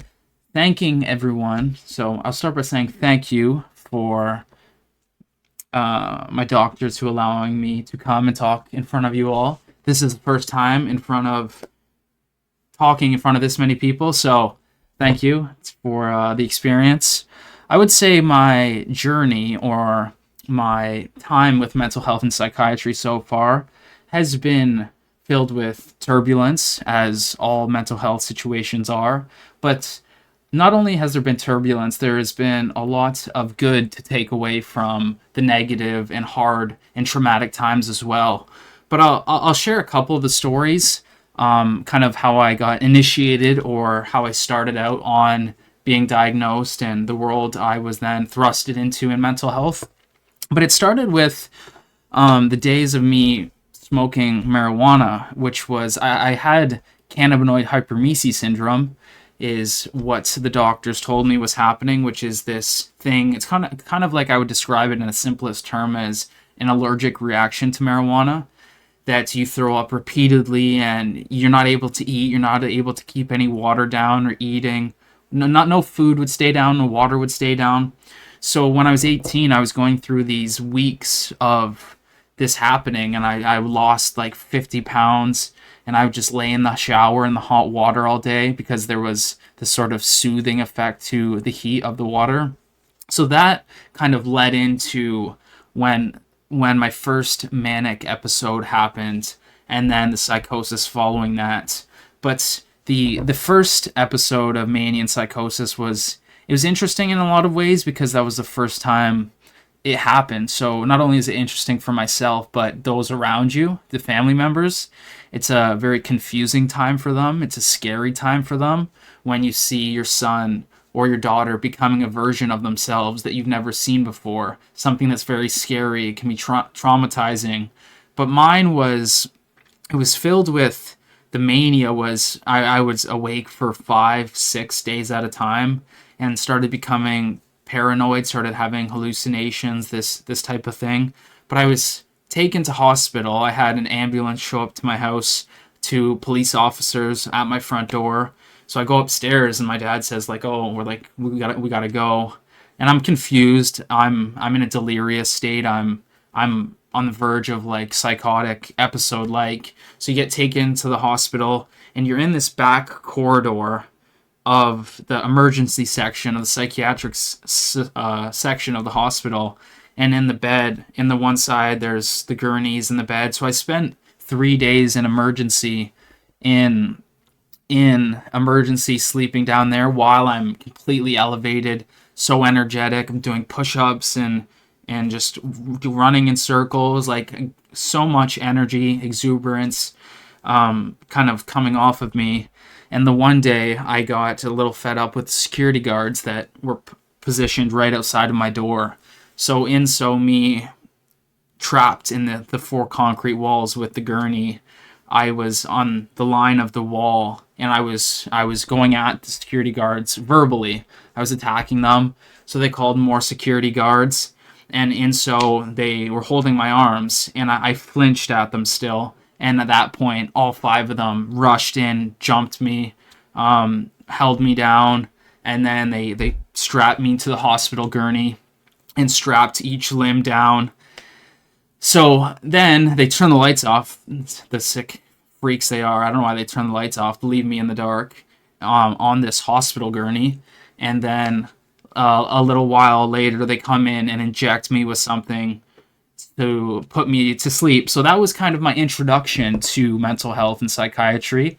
And I think a lot of people's introduction to the system is probably similar. It could be different in some ways, but there are a lot of similarities with how fearful and how scary some of the situations and how foreign some of the situations could be. So that was my introduction when I was 18. And since then, I've been hospitalized 7 times.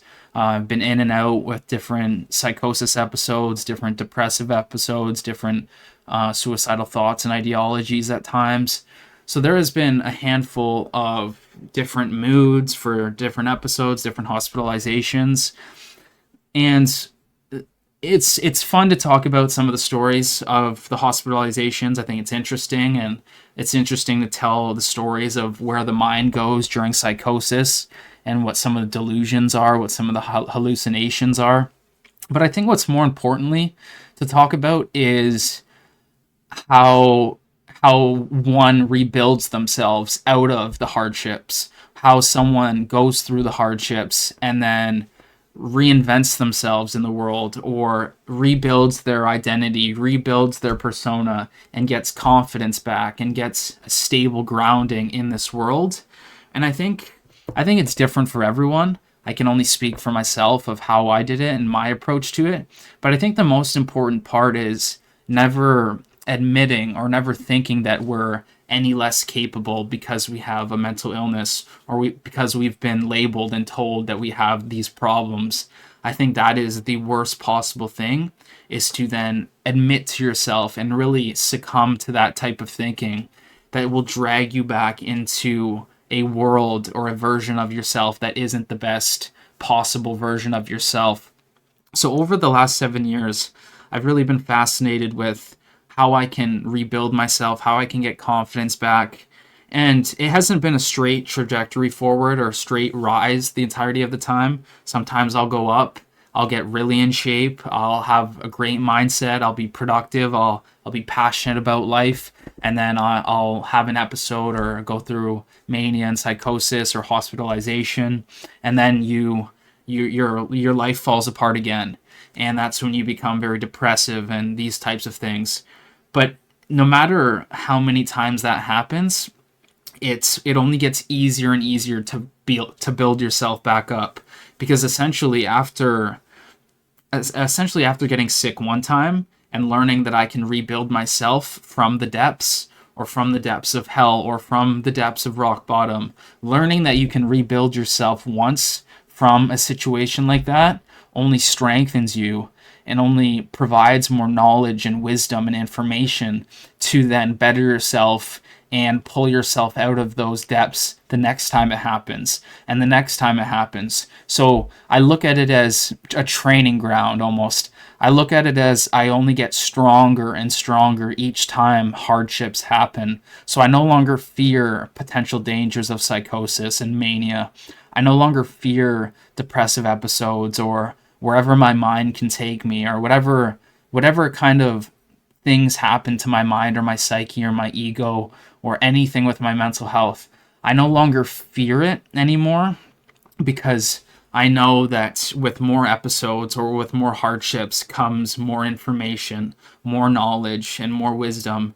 So I think that's kind of the approach that I've taken personally into trying to rebuild myself and better myself after going through some of the difficulties of mania and psychosis and this type of world. But it's also, I think, a very, very important part is that it is essentially learning how to fight for yourself.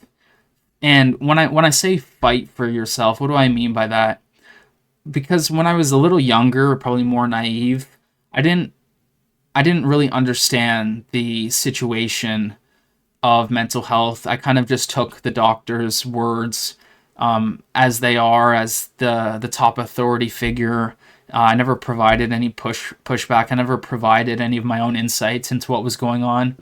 But it took me a point of realizing that kind of the narrative that's pushed by psychiatry and the doctors, it's then the family members and the friends that gather those narratives and gather the information about how the child's or the person's care should look. And it kind of reinforces what the doctor is saying or what the narratives are. So as to someone who feels that their medications aren't working, or they're not happy with the way their life is going, to then advocate for yourself properly, or be able to communicate properly to those around you, your family and your friends and your doctor, it's kind of a very isolating feeling at times. It can feel as if you're on an island and that you're having to tell your parents and tell your friends, and they kind of just repeat, oh no, you gotta listen to what the doctor said, just listen to them, take the medications, they'll work. And there's a sense of fear, a potential of something happening kind of holds you in a state where you are, a state that is not an optimal version of yourself, but because of these fears that people are projecting on you and anxieties that people around you are projecting onto you, you're forced to succumb to that situation that you're in, and it's not the best possible situation for your life. So understanding that aspect of the system and the situations that go on has been difficult to then try to reshape it. And in a sense, I don't like saying this, but try to coach my family and friends out of certain ways of thinking, coach them out of certain narratives, coach them out of certain stereotypes.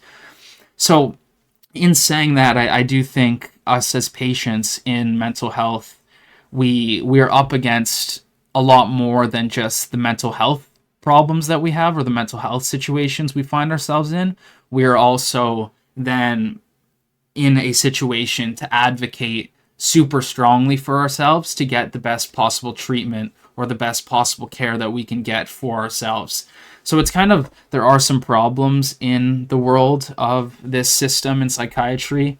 There has been hardships for me. There will be many more hardships for me, but it's not fearing the hardships. It's not shying away from the hardships, and it's not demonizing anyone who potentially has opposing views as I do, or demonizing the system as it is, because there have been a lot of people that want to tear the entirety of the psychiatric system down, which understandably so. I can understand why people feel that way with some of my own lived experiences, but I think coming at things with a more balanced point of view, not a hateful filled, not a resentment filled, not a revenge seeking aspect, we can find holes in the system, and we can build better and new ways to improve the system. Because ultimately, if you're going into psychiatry, I would hope that your reasons to going into it are to better the lives of the patients that come in to see you, is to better their lives, to help their lives. And if that is your true intention, I think then looking for holes in the system and looking for ways that the struggles of people are harder because of some of the narratives or some of the structures built in, doing anything we can to dissect the system, build a new blueprint, and fill in some of the holes, I think is a more than purpose-filled and more than a meaningful journey that I am kind of going on now. And I would hope that you guys, as the future of psychiatry, will resonate with that message, and going forward, hope for and produce the same sort of ideas and values. But that's kind of my sum up. I don't know how long that was. I don't think that was that long. I should have checked how long that was. I don't think that was 10 or 15 minutes. And I think when I do the speech, it should be a little more personal. I think I should probably talk about some stories more. Yeah, maybe not. I shouldn't. I feel like that was kind of me lecturing them. That was me saying like, hey, this is that's funny. But I mean, it is like I am at the front of the class. Do I get to do the lecture if I'm at the front of the class? Isn't that how it goes? The teacher at the front gets to do the lecture. That was I'll have to keep doing them so I get better in my practice. But anyways, that is going to be the episode today. If you have made it this far in the show and you are still watching, I don't see why you wouldn't subscribe. I don't see why you wouldn't leave a like or a comment. Let me know any critiques, any positive feedback. I'm always open to all of that. Thank you guys for watching. Until next time, or until tomorrow, bye.